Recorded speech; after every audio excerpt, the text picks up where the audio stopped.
On this week's 51%, we speak with Dr. Adelia Moore about her book, Being the Grownup, and how you can become a more confident parent who balances love and limits. You are the authority. You are the grown-up. You are responsible. So take that on in your voice. We also hear how a shortage of early intervention specialists in New York is impacting children with developmental delays and disabilities. I'm Jessie King. It's all up next on 51%. I was standing around like one of those girls I had seen in a movie. The whole world was a movie back then. I had my sunglasses on, I wanted to be seen without seeing shy Lolita. I wasn't really in it, I didn't really get it. You're listening to 51%, a WAMC production dedicated to women's issues and experiences. Thanks for joining us. I'm Jessie King. Today we're focusing on the more stressful experiences that come with parenting. Toting your screaming toddler out of the dollar store, pleading with that child to eat their vegetables, bringing the hammer down when your teen stays out late and doesn't text you where they are. I'm not a parent, so I can't personally speak to those moments, but I've been that child. I know, because my parents will never let me forget it. In a way, you could say that this episode is about conflict management, but more specifically, it's how do you parent when children are difficult? As our guest would say, how do you get confident balancing love and limits? Dr. Adelia Moore is a mother, grandmother, and retired clinical psychologist now living in upstate New York. She got her PhD in clinical psychology from the University of Cincinnati, and for years she specialized in therapy with couples, families, new parents, and young adults still working out their relationships with their parents. Basically, she's looked at families from all angles, and she brought those observations together in her book, Being the Grownup: Love, Limits, and the Natural Authority of Parenthood.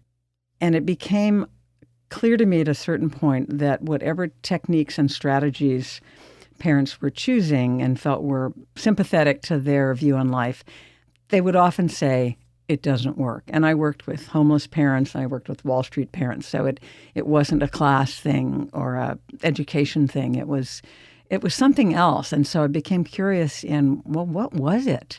And as time went on, I really began to believe that it had to do with the amount of confidence parents had in their role as parents, which to me is simply, as my book says, being the grown-up. And we have that phrase, being the grown-up in the room. That's true, but this is, being the grown-up in your child's life. Also, when I first started thinking about it, I thought of it as a clinical issue. In other words, that the parents were having the issue with their own sense of authority. In other words, they didn't really mean what they said. That may be true. But over time, I decided it really was, at least in part, a cultural shift in the way people saw being a parent, and that they were more child-centered and more concerned about being their child's friend. And that because of that, then it became harder to be the grown-up. Mm-hmm. Your book talks a lot about the idea of natural authority. I thought maybe to start off, we could talk about, what is natural authority? Yeah. The phrase, it turns out, did not originate with me, although in my sense of it, it did. It is something that is spoken of a lot in relation to athletes, coaches. In other words, people walk with natural authority, play basketball with natural authority. And I think that relates to my sense of it, which is you feel the authority that comes with your responsibility. You present yourself in the family life as the person who will love you, take care of you, set limits when need be, provide safety at all costs. So to me, it's really an extension of what we see when we look at the animal world, a mother tiger carrying her kitten, or the mother duckling followed by the babies. It's a very fundamental sense of, I'm the big animal, I have some little animals to take care of. And so how do we get more comfortable with wielding that authority? How does it come across in the way that we speak and move? That's really why I wrote the book is, how can I help parents be more confident in that role?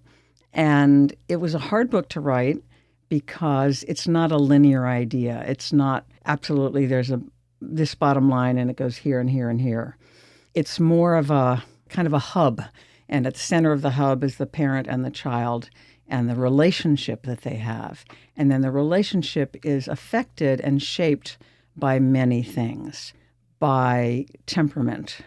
In other words, every one of us is different, and there's a lot of detail one could go into, but I'll just leave it there that, especially if you have more than one child, you could have, one who's very outgoing and one who's very shy, and that's sort of the broad outlines there. It's affected by the culture that you grow up in and the culture that you live in, and an easy definition of culture is what we all know without being told. It's affected by the relationship you have with the other parent, et cetera, et cetera. So, every chapter in my book explores a different aspect of what contributes to not only why you're the authority, that's really what I call the implicit authority that comes with your role, but how to express and show that authority in a healthy way. And that's more what I think of as explicit authority, the moments when you're actually, being the boss. When you think about parents just sort of asserting their natural authority, do you see them mostly doing that verbally? Or is it more of like, okay, we're going to pick things up and we're going to go here now? Just to help people, I guess, get a mental image of what that looks like. Yeah, I think you're pretty tuned in to my concept, which is good. It depends, obviously, partly on the age of the child. And I open the book with an anecdote about myself with my oldest son. I was a fairly young mom. I was in a new town. I didn't have friends or relatives and my mom had died just the year before. So I was a bit isolated as a mom. On the other hand, I had been an older sister. I'm one of 9 and had 6 younger siblings. So I knew something. But in any case, I was at the playground and it was time to go home. I could tell my son wanted to keep on swinging, but I knew that pretty soon he would be grumpy. I ultimately had to lift him up physically to get him home. And it was a moment that I remembered for years, for decades, to writing the book, because that was a time when I knew I was the parent. I knew I was the grown-up. I had to get him home, and I couldn't do it except by lifting him up. Now, if he were 14, at which point he was taller than I was, there's no way I was going to lift him up. So then, how am I still using my presence, my voice, my body to communicate the authority? But also, we have a history now of 14 years. Mm-hmm. So it's different from the ordinary parenting book. That's why I avoid actually use the word parenting, because to me it's not so much, how to parent, but it's more about what does it mean to be a parent. So it's embracing your grown-upness. I was going to ask how authority changes across the developmental stages of a child's life. Is there a difference even for certain ages in how much authority you express? It definitely changes, but I do like to emphasize that it's not as different as you think. It's more sort of a shift in degree. 2 periods of time when there, I think, is a big shift is when a child begins walking, when a child begins talking, and then further on when they begin to get into adolescence. And there's a lot that the toddlerhood and adolescence have in common, because there's a big increase in independence at that time. Now, they might look all brave and confident, but if you think of who they are and what the world is like to them, it's pretty scary to suddenly have to do more things on your own. And so the toddler can be careening around, but it's still a big world, and there's a lot of grown-ups in it, and there's rules that they don't understand. And ditto with especially a young teenager. In one of the chapters of my book that I call Being Together, I give 2 parallel examples, getting a child out of the house, one who's a 3-year-old and one who's a 14-year-old. And I draw some parallels between those 2 because I think they are so similar. Mm-hmm. How does your lifestyle, your living environment impact your authority? I'm thinking where you live, your personal life, whether or not you're a single parent or divorced and co-parenting. Those situations where you might not have like a typical or thought of as a typical household. What we used to think is typical, but now what is typical nowadays? Who knows? Well, I think it's a great question, and it's really important. And the 2 concepts that I would bring to bear on there, one, what I call habitat, which is, where you live, how you live, what's expected of a child, both in the nature of the routines of bedtime and getting ready for school, or chores or no chores, how much screen time there is, whether people yell at each other, how conflict is handled. I mean, there's so many layers to it. And then the other part of it is the system. So you're in a family system which has, I don't want to get too jargony here, but I think most people can imagine this. And I sometimes say, we're looking under the hood of a car.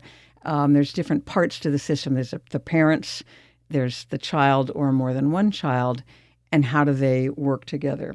So what the child needs to learn, or does learn, I should say, in every moment, and what you learn as the parent in every moment is what's next. In this family, what can I expect? If I do this, what will happen when? And in this family system, what will happen? Let's say the parents are fighting. If I get anxious about that and I ally with dad, how will that affect how they relate to each other? In practical terms, it really is just as important, maybe even more important, for parents who don't live together, either because they never did or because they're divorced, to work as a team. It's really challenging. And a lot of parents I worked with when I was still working were parents either approaching divorce or in divorce. And, we assume that it's easier to have two parents. It's not always easier to have two parents because the two parents are also two personalities, two bodies, two perspectives, two sets of experiences. But if I were to emphasize one thing about authority, aside from the sheer fact of being the grown-up, it would be it's best for your child if you as the two parents can work together as much as possible and not what we call triangulate, which is to have one parent ally with the child against the other. Don't talk bad about the other parent, as tempting as it might be, because they need to feel they can rely on both of you to keep them safe, to keep the boundaries. Yeah, and I'm certain, if there's two parents with two different levels of what they're willing to allow, and stuff like that, just creates two sets of rules for the child to pick and choose which ones they want to go with that day. And it's really hard, and that can happen even when you're in the same house, mind you. So, and it's a delicate dance. One woman I worked with years ago said to me as we neared the end of the work that the most important thing I had said to her was to let the child have a relationship with the other parent. And I was so interested that she had picked up on that as the most important thing. And it's hard. You may not like the way the other person talks. You may not like my husband and I used to disagree about the movies he would, take our sons to. But, it was okay. I didn't think I wouldn't have taken them to those movies necessarily. But in the end, that was their relationship with their dad. And we were living together. It wasn't that we were separate, but could happen even more. Mm-hmm. So you do have to kind of be elastic. You have to be flexible about what you're willing to allow. And if you have disagreements, try as much as you can to have them elsewhere besides right there at the dinner table. And not that it's bad for kids to see conflict, but in relation to them, it's better if the disagreements get worked out, or if you would agree to disagree and sort of give one parent the lead authority on something. How does technology factor into all this? It extends what I call range. Where can a kid go now? And my kids are from 38 to 48, so, they're well into being grown-ups. But they could ride their bikes around the neighborhood. They could go to a few friends' houses. They didn't have cell phones. We sort of made a plan about when they were coming home and so forth. They had that range. Kids now probably have less of that range. Kids are much less allowed to be independent out in the world, and they're much more scheduled than they used to be. But then they have this huge potential range online. Parents need to really think it through. We haven't talked about values. Part of creating the habitat is really thinking through what matters to you and what feels safe and not. And you do best to engage with your child about it because they need to have a buy-in. They need to agree and understand, why you want to set certain limits. It might be the age at which they get a device. It might be how much you monitor what they can do on the device.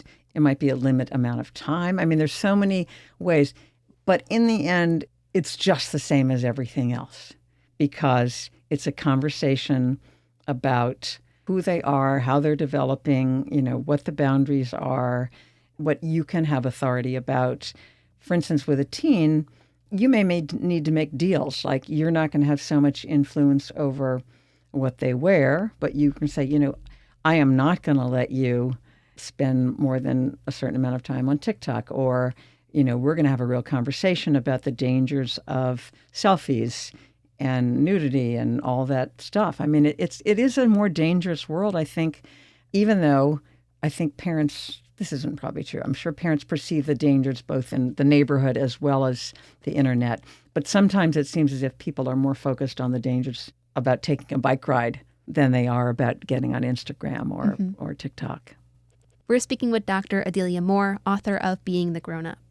You mentioned you wrote this book because you noticed this cultural shift where parents are less likely to use their authority and instead let their children lead. Are there ways in which that's kind of a good thing? Like, is there a point where you can have too much authority? And if so, how do you walk that line between being your child's friend and being the grown-up?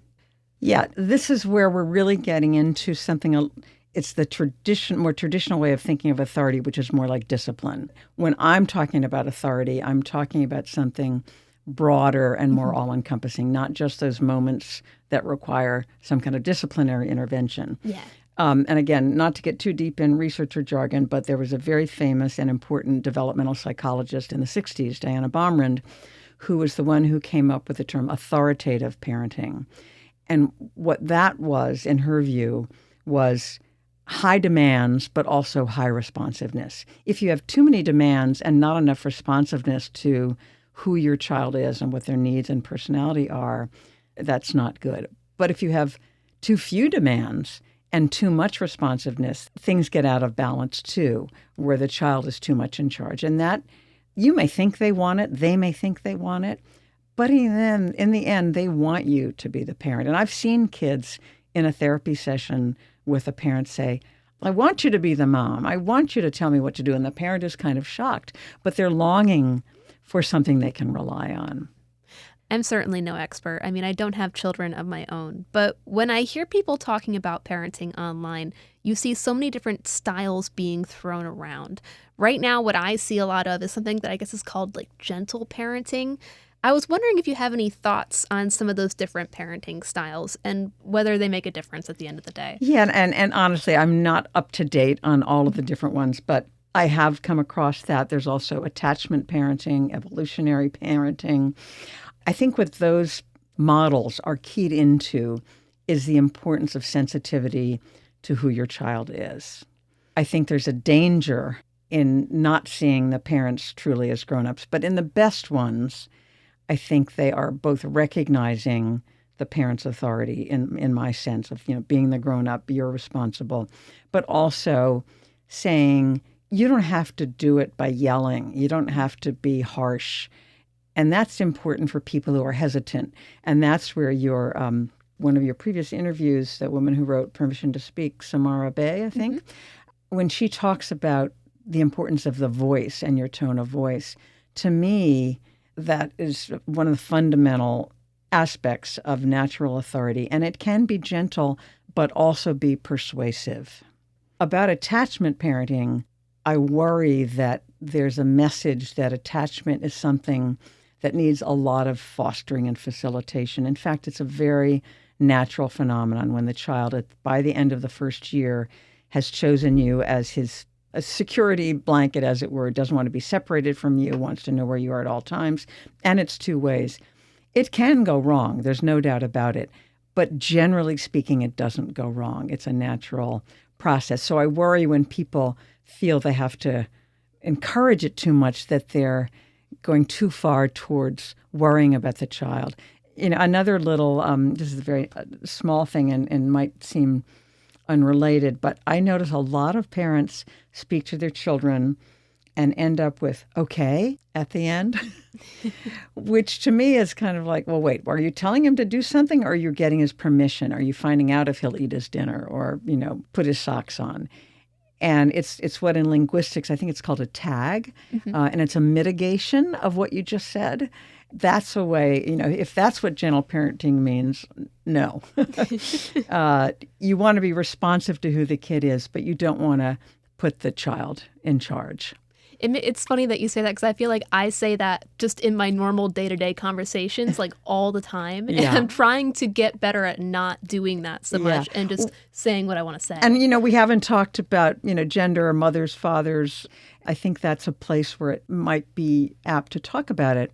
I wrote the book in an explicitly, intentionally gender-neutral way. And it wasn't for political reasons. It was because every parent and every caregiver really is the grown-up. And there are many, many different people who can take care of a child. And gender, by and large, doesn't enter into it, although attitudes and values about gender may be part of, the habitat. On the one hand, women, mothers, do still, I'm sad to say, tend to be more responsible for the running of households. Not in every case, and it's better than it used to be. So they, in a way, may be more the authority in the household. But out in the world, women, as your recent interviewee said, are still looking for permission. Is it okay to be an authority? Is it okay to say, this is the way it is? So I think it's great if you're self-consciously correcting that, because I do think it is a way of mitigating what you just said. Like, I'm asking you to do this, but I hope it's okay with you, And I'm afraid that women do that, more than men. I don't think that's so much true in the family. Let's say you're someone who has not traditionally expressed their authority. You know it, your child knows it at this point, but you want or need to make that change and take charge more. Do you have any advice for parents trying to rewind the clock or start over, I guess? I do, and I say to people, and I used to say in my practice, it isn't too late. It may be hard. It'll take some work. If you have a co-parent, it'll be easier, especially if you can, work as a team.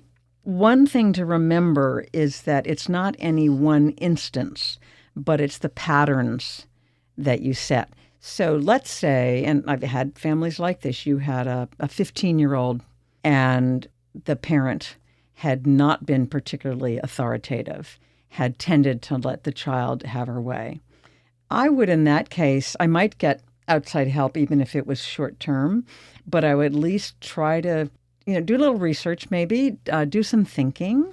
If there's another parent involved, work it out with them, and then kind of sit down and say, you know what, I think we need to change the way things work in the house and really engage the teen in the conversation. If it's maybe just an 8 or 9-year-old, you could still do it. I mean, you could almost do that with any age child. And that would sort of be the lead moment in which you were taking on the authority. Something's wrong here, and we need to do something about it, and we're going to have to work together. I don't think there's a 1, 2, 3, and I'm pretty allergic to any book or article that says, 3 ways to get your child to bed. It's a conversation. That's why it can be helpful to get, even if it's a friend whose style you admire, and you say, well, how do you do that? Or it's the co-parent, and maybe you and the co-parent have been having a conversation about it, and the other one says, you're letting her get away with murder. Conversation, thinking about it, and engagement with the child. You could go at it in different ways. You could sort of be gradual and choose one area where you're going to change it, or you might just say, you know what, it's got to be a wholesale change, but that would probably be a bit harder. I guess I'd say, read my book and understand all the ways in which you already are the authority. I mean, that's really my message, is that you are the authority. You are the grown-up. You are responsible. So take that on in your voice. Well, that was all the questions that I have for you. But is there anything that I'm missing that you want our listeners to know? Anything that you feel like we haven't touched on yet? I guess one thing we didn't talk about a lot is the importance of attention. And I like to speak about attention as the currency of a relationship. Where is your attention? I mean, I say in the book at one point that it used to be that when you got in an elevator, you might feel awkward because there's 4 people in the elevator and no one's saying anything. Well, now you get in the elevator and everyone's looking at their phone. And if you're not, then you feel odd. Or at a I was with a couple of friends for dinner the other night, and we were talking about something. Everyone's got their, phone. My phone was in the other room. So we talked about something. People wanted to look it up. And then I was sitting there twiddling my thumbs while the other three people at the table were looking it up. And it was going to advance the conversation. It was fun, but I thought, wow, this is different. So attention is what you have to give to your child and what your child has to give to you and what you give to your friends and your spouse. So it also means you have to engage the attention of the other. And sometimes that means interrupting them, dislodging them from whatever they're doing. And that may take some doing and sensitivity about what matters in that moment to them. But don't underestimate the importance of attention. And then the other thing I would say, I think I said it at the beginning, but I'll say it again, because I end the book with a chapter I call Wet Towels. And I call it that because literally every family I ever saw had an issue with either wet towels or dirty dishes. That's sort of the grungy underbelly of family life. Or even if you haven't had kids, you were a kid once, that when there's more than one person using a bathroom, that can be an issue.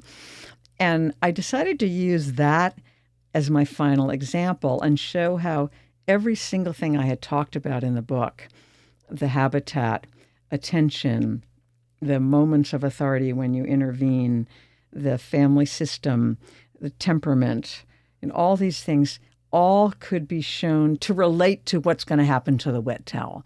There are big moments where you need to be an authority, life transitions, and then there's these tiny ones that we engage in every day. But all of them sort of take your full self, and the more confident you can be in the fact that you're the grown-up, without being overconfident. But the more confident you can be, the better off your child will be, because you'll have a relationship in which they know they can rely on you. Dr. Adelia Moore is a retired clinical psychologist and the author of Being the Grownup, Love, Limits, and the Natural Authority of Parenthood. You can learn more at her website, adeliamoore.com. Dr. Moore, thanks so much for taking the time. Really fun to talk.